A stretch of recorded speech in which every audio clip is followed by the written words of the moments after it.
Hi my loves! Have a good day sa inyong lahat! Tara, samahan niyo ulit akong maging alone ang person for today's video. Pagkatapos ko palang tumayo sa higaan, lagi ko talagang inuunang maghilamos because skincare is life, guys. Lalo na't nasa abroad tayo at madalas magkaroon ng pimples. Yun talaga yung pinakakalaban namin, pimples. Kahit na sakto yung tulog mo, okay yung tulog mo, nagkakaroon ka talaga ng mga pimples. Lalo na sa abroad kasi hindi naman parehas ng Pilipinas yung klima dito. Lalo na ngayong December is winter na malamig. Minsan hindi ka naman talaga makakaligo dahil sa sobrang lamig. Pero hindi naman ako ganun. Araw-araw pa rin akong naliligo. So pagkatapos ko palang maghilamos, ang ginamit ko palang sabon doon is yung Kojic kasi yun din ako nahiyang. So mas maganda din siyang gamitin, guys, sa abroad. Kasi hindi naman ako lumalabas ng bahay. Then pagkatapos nag-toothbrush na ako dahil ito ang pinaka number 1 talaga na lagi kong ginagawa. Kahit hindi naman tayo maganda, dapat maputi ang ating mga ngipin. Ay, char! Basta yun, daming eme. At dahil skincare is a must, may ginagamit ako ngayon. RDL Baby Paste Special Cleanser Papaya Extract. At hinaluan ko siya ng globe sa loob para mas less yung tigyawat natin sa pes. Ganda yarn! Char! Uy! Then after nun, lalagyan ko siya ng Dove cream para mas lalong mag-moisturize yung ating pes. Char! Para mas lalong mawala yung mga tigyawat or mga blackheads natin, guys. It's only for OFW na mga nakakaalam na ginagamit ko. Dahil sa kanila ko lang din naman nalaman yun. Kaya ngayon, hindi na ako masyadong tinitigyawat at mas moisturize na yung mukha ko. Naglalagay din pala ako ng moisturize na Dove cream sa kamay ko para mas mag-moisturize din. At dahil alone ang person for today's video, samahan niyo akong magluto ng breakfast, lunch, and dinner ng 3 p.m. Oo, late na talaga tayo nagluto ngayon, guys, dahil wala naman tayong kasama dito sa bahay. Kaya tara, sakay na tayo sa elevator! So, sumasakay pala ako ng elevator pag bababa ako dahil mas madali at mas mabilis. At dahil tamad ang person, tara G! Let's go na, guys! Hindi ko alam kung anong lulutuin ko for today's video pero meron akong naisip in my mind. In my mind! For sure, satisfied naman ako sa lulutuin ko for today at alam kong masarap. Masarap pa sa'yo. Char! So, paglabas ko, ito pala yung dating ulap lang pero ngayon may bahay na. Tignan mo, guys, sobrang ganda ng ulap, no? Parang ako. Char! Sobrang ganda ng tanawin dito sa labas. Una kong hinahanda is yung rice. Yun ang una kong niluluto kasi yun ang mas mabilis. 2 takal lang ng rice and then uugasan na natin siya. After, sasalang na rin natin. Parang ganun lang. Tinuro ko pa. Charit! Then after ko sindihan yung kalan para maumpisahan na natin ang napakasarap ko.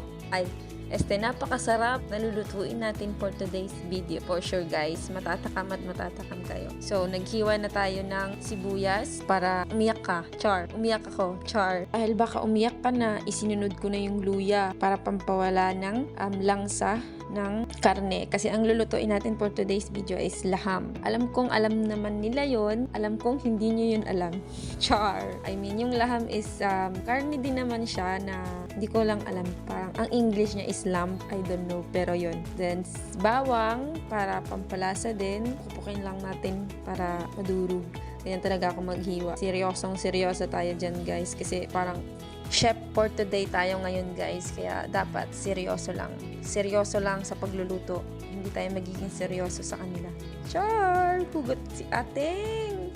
Na pala yung karne, binabad ko muna siya sa tubig and then papakuluan na natin siya. Tapos pag kumulo na, set aside na natin. Naghiwa na rin ako dito ng carrot at naghiwa na rin ako dito ng patatas kasi yun ang ihahalo ko mamaya. So, pagkatapos kong palambutin ng 20 minutes yung karne, nag-ready na ako ng mga sangka para sa lulutuin natin for today. Hindi ko alam kung anong luto to pero in Arabic din naman is salona. Yun yung tawag. Pero in the Philippines naman is matatawag ko siyang kaldereta. Kasi yun lang. I don't know. Pero kaldereta siya. Parang kaldereta. Tapos naghiwa na rin ako ng kamatis. Kasi mas masarap siya pag may kamatis. Pagkatapos ko nang mahanda lahat ng nahiwang ingredients, nagpainit na rin ako ng kawali at nilagyan na natin ng katamtamang mantika. After nun, ilalagay ko na lahat lahat ng gagamitin. Pero bago ko ilagay yon is sinet aside kong karne, is tatanggalan mo natin ng konting tubig. Pag mainit na yung mantika, ilagay na natin yung sibuyas, bawang at luya. Pinagsama-sama ko na siya guys para technique ng mga nagmamadali. Then after, nilagay ko na rin yung mga panglasa. Asin, turmeric powder, basta yun. And then nilagyan natin ng konting tomato paste. Tapos mix lang natin yan hanggang sa maging red na siya. And then after ko na siyang malagay is nilagyan ko na siya ng kamatis. Lutuin nyo lang yung kamatis ng mga 15 minutes para mag-mix na talaga siya doon sa niluluto nyong karne. Nilagyan ko na rin pala siya ng tubig para mas lumambot pa yung karne na pinakuluan ko. Kasi mas maganda siya at mas masarap pag parang kumapit yung mga lasa doon sa karne. I am not expert by cooking, pero dahil sa abroad, ang dami ko na rin natututunan na iba't ibang luto. And after nun, nilagay ko na yung patatas at carrots para mas lumambot, and then iniwanan ko siya ng 20 minutes para mas lumambot yung karne. And then, nilagyan ko siya ng konting tubig. So, parang ang sarap na niya guys, pero promise, sobrang sarap niya nung tinikman ko na. At satisfied naman ako. Nakuluan ko lang siya hanggang sa mawala yung konting tubig. And then, after nun, pinatay ko na rin yung apoy. Gumawa ng salad. And then, ayan na! Thank you for watching guys! Sana ay natakam ko kayo at may natutunan kayo. Bye-bye!